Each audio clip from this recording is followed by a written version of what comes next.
Anton von Ruden has been appointed as the new Chief Operating Officer at ATER. Von Ruden will oversee the global supply chain operations for the company and will be based in the United States. Pramod KC will become the COO and General Manager of ATER Asia Operations and will report to von Ruden.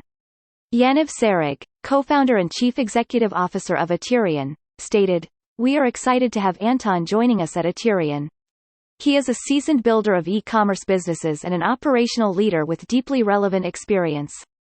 His multifaceted career brings incredibly valuable experience to their executive team as they prepare for their next phase of growth." Von Ruden commented, "I'm thrilled to join the ATER team and help drive forward their tech-enabled vision for the consumer brands platform of the future.